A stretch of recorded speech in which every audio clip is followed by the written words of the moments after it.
Challenges of intercultural communication. Intercultural miscommunication often arises from speakers using different languages due to differing thought patterns and cultural values. English as a global lingua franca has been declared the official language of ASEAN, making it difficult to accurately interpret meanings. However, the ownership of English cannot be attributed to just one country or its native speakers. Different speed communities have evolved varieties of English for communal purposes, heavily influenced by local cultures. Misunderstandings can be traced to speech perturbations, poorly managed turn-taking, and non-aligned talk. Communication in English as a lingua franca is characterized by cooperation rather than misunderstanding. Misunderstandings may also occur due to incorrect interpretation of non-verbal codes such as handshakes. So, ang intercultural miscommunication is kasagaran may tabo tungod kay ang mga tao is lahi-lahi ang ilang culture, ilang paghuna-huna, daway sila mustarya is lahi-lahi pod. Diri sa ASEAN is ang ilang ginagamit nga common language is English, ug makalid siya og misunderstanding since it's shaped by local cultures. So ang English is dili lang siya belong sa isa ka country, kay daghan nga kay ang many communities is nag-create na pud sila og ilang kaugalingong version. So ang miscommunication is gikan siya sa mga unclear speech, poor turn taking, or mismatched conversation styles.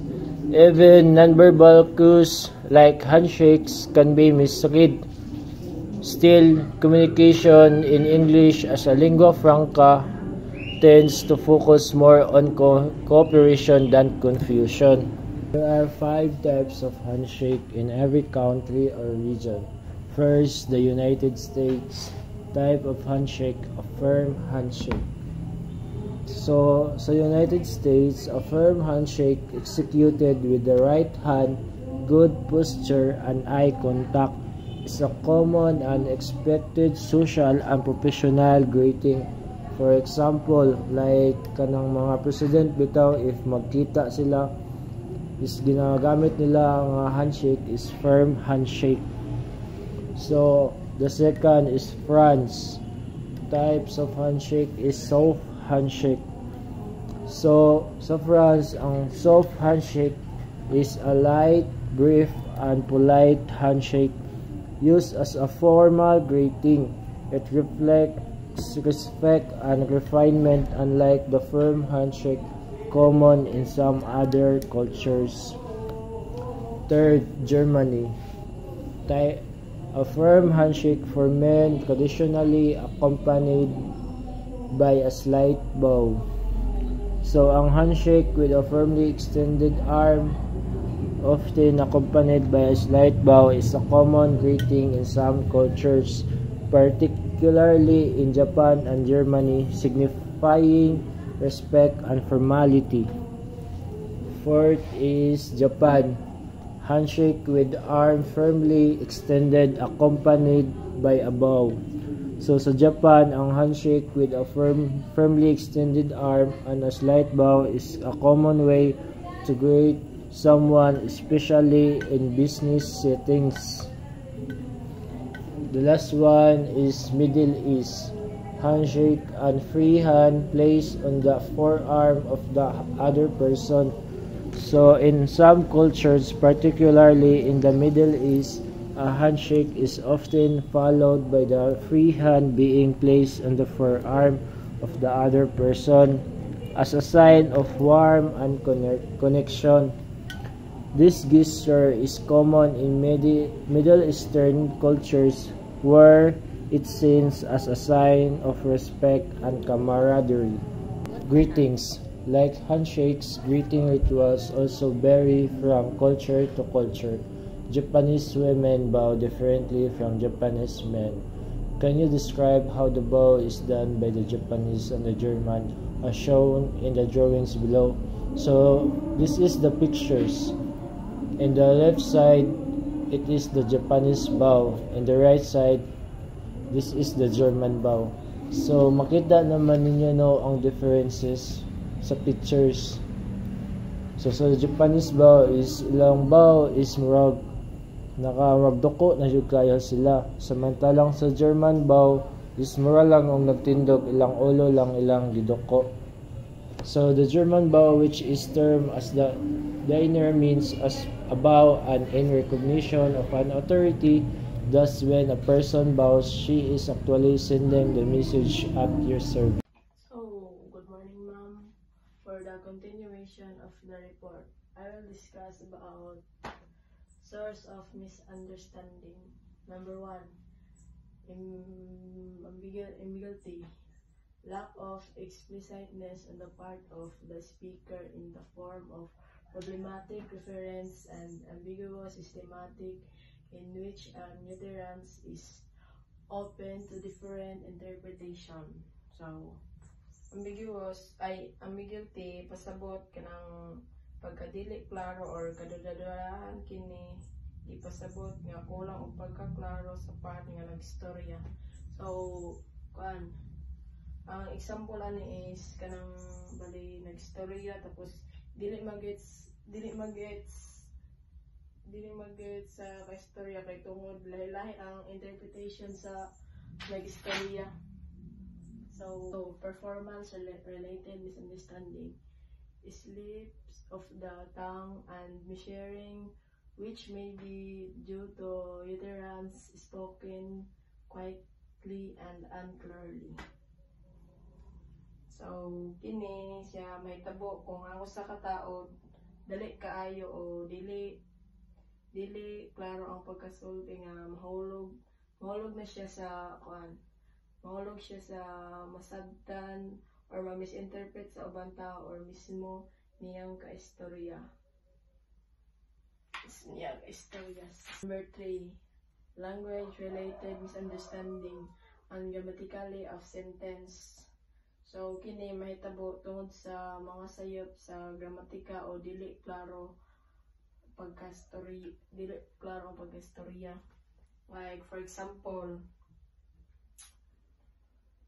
in a sentence like the dog chased the ball that the boy threw, in grammatically correct but a bit confusing. Clearly version will be the boy threw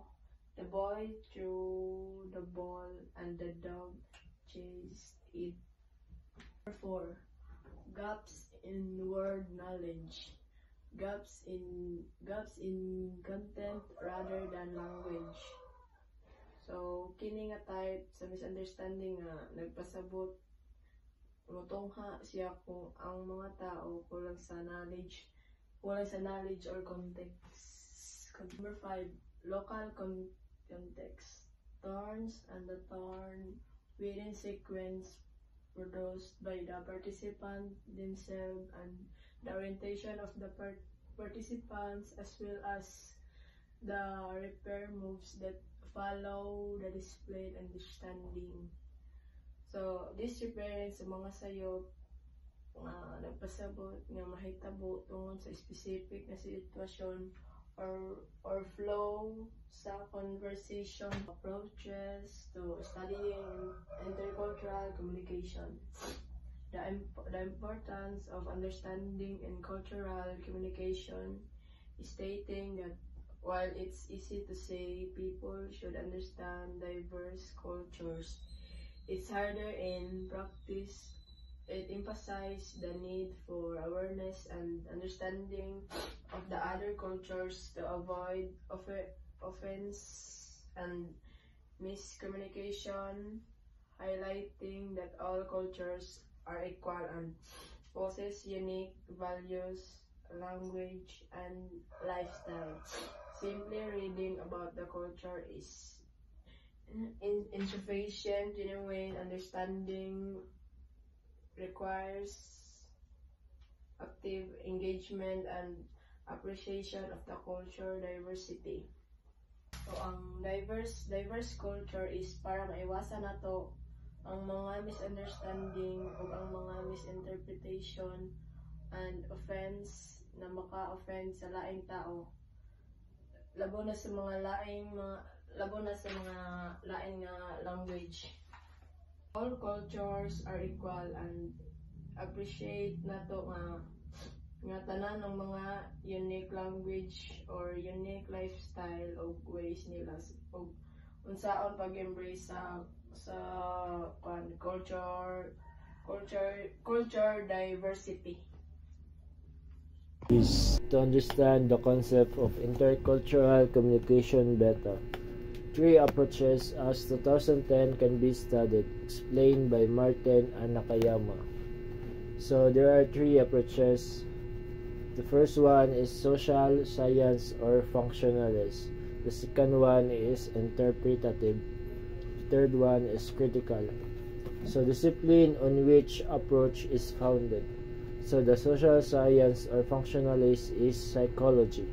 So the interpretative is anthropology, sociolinguistics, and critical is various. So the research goal. The social science or functionalist is describe and predict behavior. The interpretative is describe behavior. And the critical is change behavior. So assumption of reality. Social science or functionalist is external and describable. The interpretative is subjective. The critical is subjective and material. Assumption of human behavior. The social science or functionalist is predictable. The interpretative is creative and voluntary. The critical is changeable. Method of study. The social science or functionalist is surveys, observation. The interpretative is participant observation field study. The critical is textual analysis of media. Relationship of culture and communication. The social science or functionalist is communication influenced by culture.